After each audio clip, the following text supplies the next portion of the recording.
इस वक्त की बड़ी खबर इटली से पंजाब आई थी। एयर इंडिया की फ्लाइट अमृतसर जो यात्री पहुंचे हैं 175, उनमें से 125 यात्री कोरोना पॉजिटिव बताए जा रहे हैं। आइसोलेट किए जाने पर यात्रियों के परिजनों ने हंगामा किया है। इस वक्त की बड़ी खबर पंजाब से सामने आ रही है। अमृतसर फ्लाइट पहुंची है। इटली से ये फ्लाइट आई है जिसमें 175 कुल मुसाफिर थे, जिनमें से 125 यात्री कोरोना पॉजिटिव हैं, जिनको आइसोलेट किए जाने पर अब उनके परिजनों की तरफ से हंगामा किया जा रहा है। लेकिन इतनी बड़ी संख्या में विदेश से कोरोना पॉजिटिव यात्री भारत पहुंचे हैं, पंजाब पहुंचे हैं। एयर इंडिया की ये फ्लाइट है।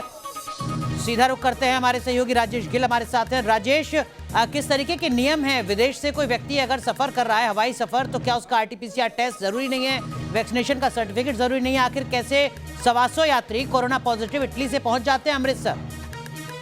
देखिए, बिल्कुल जो अभिभावक बाहर जिनसे हमारी बातचीत हुई है, उनका कहना है कि वहां पर बाकायदा तौर पर इटली में जब उन्होंने पोर्ट करना था उस समय उनके टेस्ट हुए हैं वहां पर, और वहां पर नेगेटिव रिपोर्ट आई है। जाहिर तौर पर हर एयरपोर्ट के ये नियम है कि वहां पर उनके कोरोना टेस्ट किए जाते हैं, लेकिन जब यहाँ पर वो पहुंचते हैं तो वो कोरोना पॉजिटिव पाए जाते हैं। 125 एक बहुत बड़ा कोरोना ब्लास्ट है जो अमृतसर में इस समय सामने आया है। तो उनके अभिभावक जो बाहर खड़े थे, जो इनका इंतजार कर रहे थे सुबह 6 बजे से कि उनके जो अपने आने वाले हैं उनका वेट कर रहे थे, लेकिन जब उन्हें खबर ये पहुंची कि 125 यात्री जो इनके जिनको वो लेने के लिए आए हैं वो कोरोना पॉजिटिव पाए गए हैं, वहां पर एम्बुलेंसेज भी पहुंच जाती है जिनको आइसोलेट करके ले जाना है। लेकिन हंगामा शुरू हो जाता है और सीआईएसएफ जिसकी जिम्मेदारी है वहां की सुरक्षा व्यवस्था की, उनके साथ धक्का मुक्की सामने आती है। तो जाहिर तौर पर एक तरह से उनको शौक लगता है ये सुनकर कि उनके यात्री जो बाहर से आए हैं, जिनकी दो डोजेस लग भी चुकी हैं और वहां से उनको नेगेटिव रिपोर्ट आती है, इसीलिए उनको पोर्ट करने दिया जाता है। तो यहाँ पर जब पहुंचते हैं तो यहाँ पर कोरोना पॉजिटिव पाए जाते हैं, तो एक हंगामा शुरू होता है। लेकिन राजेश, स्टेट की क्या गाइडलाइंस हैं? 125 मुसाफिर तो कोरोना पॉजिटिव पाए गए, लेकिन उनके साथ जो बाकी 50 मुसाफिर हैं जिन्होंने सफर किया है, जांच तो उनकी भी हुई होगी।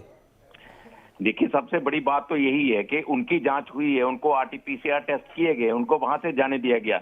लेकिन जो बाहर अभिभावक हैं वो ये भी शोर मचा रहे हैं कि क्या जो एयर होस्टेसेस हैं या जो पायलट हैं, को पायलट हैं, उनको गाड़ी में वो सारे चले गए, क्या उनको कोरोना पॉजिटिव नहीं है?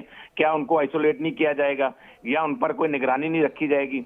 ये चीजें हैं जो जिसके कारण ये लोगों में रोष ज्यादा बढ़ रहा है कि कुछ लोग तो जा रहे हैं, जो स्टाफ क्रू मेंबर्स हैं वो जा रहे हैं, उन पर क्या गाइडलाइंस है? जाहिर तौर पर इसी पर, हालांकि जो प्रशासन है, स्थानीय प्रशासन की जिम्मेदारी तो यही बनती है कि वो जितने भी लोग फ्लाइट में आए हैं सब पर निगाह रखें। अगर आरटीपीसीआर में कोई पॉजिटिव नहीं आता, नेगेटिव आती है रिपोर्ट, तो उस पर भी निगाह रखना जो है प्रशासन की जिम्मेदारी बनती है। और शोर बिल्कुल राजेश, लेकिन इस बीच की एक अपडेट दर्शकों को बता दें कि 175 नहीं बल्कि 191 कुल यात्री हैं जो यहां पर बताए जा रहे हैं। बड़ा सवाल ये कि प्रशासन अब आगे किस तरीके का एक्शन लेता है। बहुत बहुत शुक्रिया राजेश गिल जुड़ने के लिए अमृतसर से हमारे साथ और इस वक्त की बड़ी खबर साझा करने के लिए।